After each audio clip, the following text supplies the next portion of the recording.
Laksanakan tugasmu.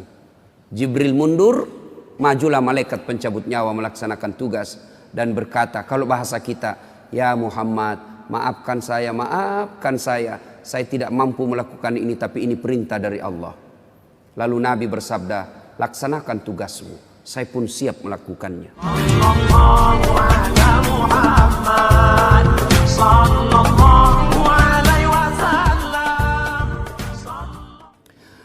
Suatu ketika Rasulullah Sallallahu Alaihi Wasallam selesai sholat subuh seperti ini.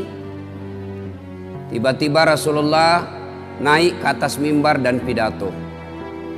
Saudara-saudara sekalian, bertahun-tahun sudah kita dakwah menyebarkan Islam. Siang malam, suka duka, kita lewati untuk menyiarkan agama Allah. Mungkin sepanjang perjalanan bersama kalian, ada di antara kalian yang pernah aku sakiti perasaannya. Saya mohon, sebelum akhirnya berakhir kehidupan ini, saya minta di antara kalian ada yang pernah saya sakiti, ajungkan tanganmu. Saya minta kalian membalas. Lebih baik hari ini daripada hari pembalasan kelak. Suasana hening. Hampir seluruh sahabat menangis, termasuk Abu Bakar Siddiq. Dalam keheningan itu, salah seorang sahabat bernama Uqasyah, dia angkat tangannya. Ya Rasulullah, saya pernah Anda sakiti. Kata Nabi, kapan? Saat itu perang. Anda naik onta, saya di samping Anda. Anda cambuk ontanya, saya kena. Hari ini saya ingin melakukan pembalasan. Sahabat semua jengkel. Wah, ini Nabi lagi sakit masih mau juga melakukan pembalasan. Maka berdirilah Umar bin Khattab. Uqasyah, kalau kau ingin melakukan kisah pembalasan, saya yang kau cambuk. Jangan kau sakiti Rasulullah. Kata Nabi, Umar, saya paham niat baikmu. Tapi dosa nafsi-nafsi tidak boleh ditanggung. Duduk kau Umar. Duduk Umar. Maju Uqasyah, ditahan lagi oleh Abu Bakar. Wahai saudaraku, jika tanganmu ingin betul nyambuk, diriku kau cambuk, jangan baginda Rasulullah Muhammad sallallahu alaihi wasallam. Nabi bersabda, Abu Bakar, saya paham niat baikmu, tapi dosa tidak boleh diwakilkan. Duduk kau. Duduk Abu Bakar. Maju, makin maju Uqasyah dengan cambuknya. Lalu berdiri cucu beliau Hasan Husain. Wahai Uqasyah, jika tanganmu ingin mencambuk keturunan Rasulullah, jika engkau ingin mencambuk darah daging Rasulullah, maka cambuklah kami cucunya. Sama kau mencambuk dan menyakiti Rasulullah. Tolong, jangan kakek kami kau sakiti. Nabi meneteskan air mata dan berkata, cucuku, dosa tidak boleh diwakilkan untuk. Duduk engkau. Duduklah. Hasan Husain semakin mendekat Uqasyah. Dia angkat cambuknya. Begitu dekat, dia buang cambuknya, lalu dia peluk Nabi. Sahabat semua heran. Apa maksudmu? Tadi kau mau mencambuk Nabi, sekarang kau peluk sambil menangis. Dengar jawaban Uqasyah. Dia lalu berkata, ya Rasulullah, maafkan saya. Saya tahu sebentar lagi Anda meninggalkan kami. Ingin rasanya tubuhku yang hina ini memeluk badan Rasulullah sebelum kita berpisah. Kalaupun kelak nanti kita berpisah, di akhirat tentu kita berbeda tempat. Ya Rasulullah, rindu rasanya kulit saya ini menyentuh Rasulullah. Lalu Rasulullah bersabda, saudara-saudara sekalian, jika engkau ingin melihat sahabatku di akhirat kelak, lihatlah ini. Karena cintanya kepada Rasulullah Muhammad sallallahu alaihi wasallam. Tepat hari Senin 12 Rabiul Awal tahun ke-11 Hijriah, bersamaan dengan hari lahirnya Rasulullah, hari Senin tanggal 12 Rabiul Awal tahun ke-11 Hijriah, Allah perintahkan kepada malaikat Jibril, Jibril, kau turun jemput kekasihku Muhammad, cabut nyawanya. Dengan catatan, tanya dulu. Jika dia sudah mau, lakukan tugasmu. Tapi jika belum mau, tunda tugasmu sampai dia mau. Panggil 3 malaikat menyertaimu. Mikail, Israel, Israfil. Turunlah malaikat. Di langit ke-7 mereka masih berempat. Langit ke-6 mereka masih berempat. Sampai di langit pertama malaikat Jibril berkata, "Wahai malaikat pencabut nyawa, kau sajalah yang turun ke dunia. Saya tidak tega menemanimu dan melihat engkau mencabut rohnya Muhammad sallallahu alaihi wasallam." Lalu malaikat pencabut nyawa berkata, "Jibril, kenapa kau tidak turun menyertai kami? Bukankah selama ini engkau yang menyertai Rasulullah? Bukankah selama ini engkau yang menemui Rasulullah? Kami tidak pernah menemui Rasulullah. Turunlah bersama kami." Jibril berkata, "Maafkan saya tidak betul-betul tidak mampu melihat engkau mencabut rohnya Rasulullah." Turunlah 4 malaikat ini. Lalu malaikat mengetuk pintu Rasulullah, ketuk rumah Rasulullah. "Assalamualaikum warahmatullahi wabarakatuh ya Rasulullah." Nabi dalam rumah menjawabnya, "Waalaikumsalam warahmatullahi wabarakatuh." Fatimah membuka pintu, ternyata tidak ada orang di depan pintu. Rasulullah lalu bersabda, "Sudah ada di samping saya." Malaikat pencabut nyawa berkata, "Ya Muhammad, hari ini aku diperintah Allah untuk mencabut ruhmu. Menurutmu bagaimana?" Kira-kira kalau Bapak ditanya seperti itu, apa jawaban Bapak? Kalau saya ada saat hari ini Allah perintah untuk mencabut rohmu, maka saya akan menjawab, "Tunggu dulu, istri saya baru 1.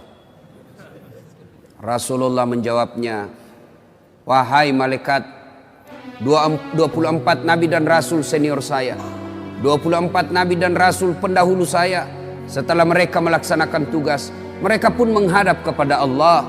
Hari ini saya siap menghadap, tapi saya lihat ini ada keanehan." "Apa ya Rasulullah? Mana malaikat Jibril? Kok tidak ada di antara kalian? Mana sahabat saya? Mana Jibril?" Malaikat pencabut nyawa berkata, "Jibril menunggu di atas langit. Dia tidak datang untuk menyertai kami."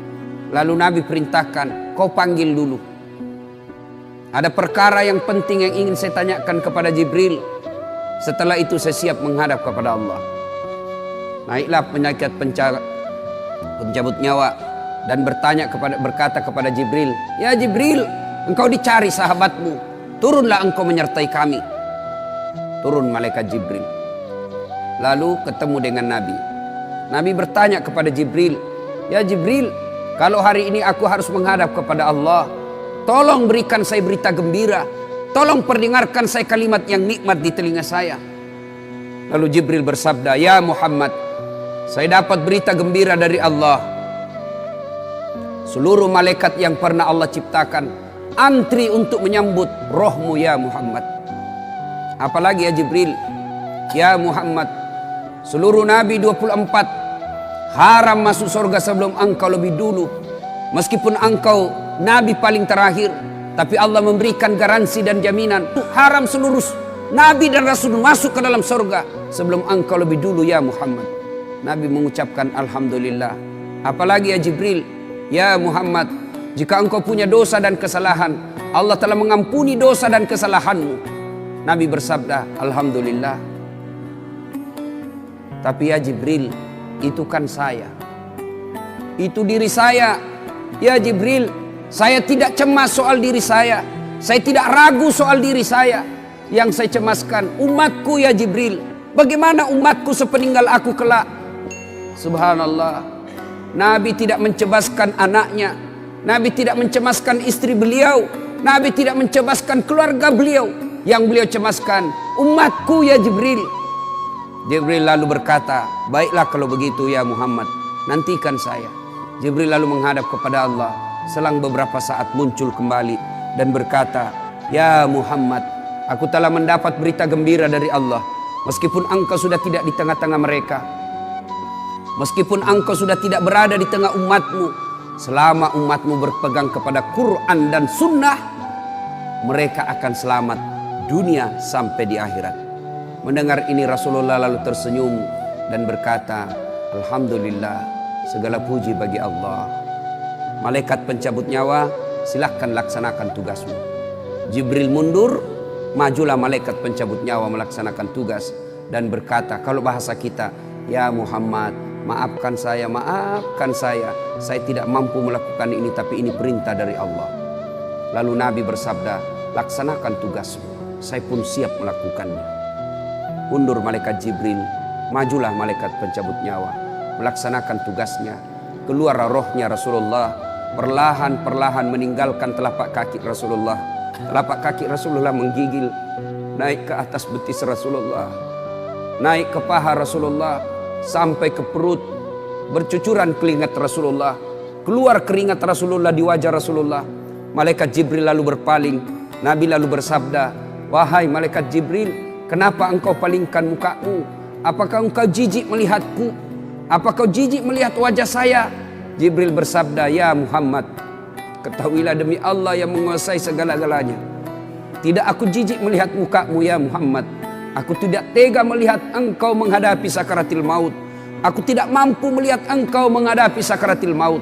Nabi lalu bersabda, ya Jibril, ketahuilah, andai saja Allah tidak cinta kepadaku, andai saja Allah tidak sayang kepadaku, betapa sakitnya sakaratil maut ini. Tapi aku mohon kepada Allah, ya Allah, jangan engkau timpahkan sakitnya sakaratil maut ini kepada umatku. Bebankan seluruh penyakit sakaratil maut ini, bebankan seluruh sakitnya sakaratil maut ini hanya kepada aku. Jangan engkau berikan umatku ya Allah. Begitulah cintanya Rasulullah kepada kita. Perlahan-lahan sampai ke tenggorokan. Sampai ke tenggorokan ruh Rasulullah. Habis menggigil seluruh badan Rasulullah, ditinggal ruhnya. Lalu di penghujung bibir beliau mengucapkan, pelihara solat kalian, pelihara solat kalian, pelihara solat kalian. Yang kedua Rasulullah berpesan, pelihara wanita di antara kalian, pelihara anak-anak gadis kalian, pelihara istri-istri kalian. Dan yang terakhir beliau ucapkan, tidak satupun keluarga yang diucapkan. Beliau tidak mengucapkan Khadijah, Khadijah. Beliau tidak mengucapkan Aisyah. Beliau tidak mengucapkan Hasan, Husain. Siapa yang diucapkan? Mati. Ummati, ummati. Berangkat Rasulullah. Hebohlah Mekah, berduka seluruh Mekah. Abu Bakar menggigil, sahabat yang lain meneteskan air mata. Satu sahabat yang tidak mau menerima kenyataan, Umar bin Khattab.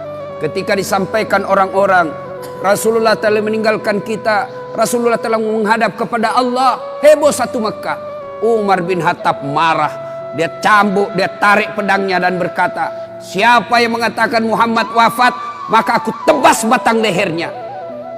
Umar tidak bisa, Umar tidak mampu menerima kenyataan Rasulullah berpisah dengannya. Dan Umar mengamuk, siapa yang mengatakan Muhammad mati, saya tebas batang lehermu. Tampil Abu Bakar Siddiq berdiri di depan rumah Rasulullah dan bersabda dan berkata, siapa yang menyembah Muhammad, sesungguhnya Muhammad telah menghadap kepada Tuhannya. Tapi siapa yang menghadap menyembah Allah, Allah tidak akan mati, Allah akan abadi selama-lamanya. Mendengar ini lunglai seluruh badan Umar, jatuh sempoyongan tidak mampu berdiri. Begitu menyadari Rasulullah telah meninggalkan. Begitulah para sahabat mencintai Rasulullah. Bagaimana cinta kita kepada Rasulullah? Kita lebih cinta kepada mobil daripada cinta kepada Rasulullah. Kita lebih cinta kepada harta daripada cinta kepada Rasulullah. Kalau Rasulullah bukan cuma di dunia beliau cinta kepada kita, sampai di akhirat beliau mencintai kita. Dijelaskan dalam riwayat, ketika hari kebangkitan kelak, hari kiamat telah berlalu, seluruh makhluk binasa. Allah perintahkan kepada malaikat Jibril, ya Jibril, kau bangkitkan seluruh manusia. Kau cari makam Muhammad, kekasihku Muhammad. Kau bangkitkan Muhammad. Lalu malaikat Jibril berdoa kepada Allah, ya Allah berikan saya tanda untuk menemukan makam Rasulullah. Bayangkan habis kiamat, porak-poranda dunia, berantakan dunia. Lalu disuruh mencari, Jibril disuruh mencari makam Rasulullah. Dengan izin Allah, makam Rasulullah mengeluarkan asap. Lalu jasad Rasulullah bangkit.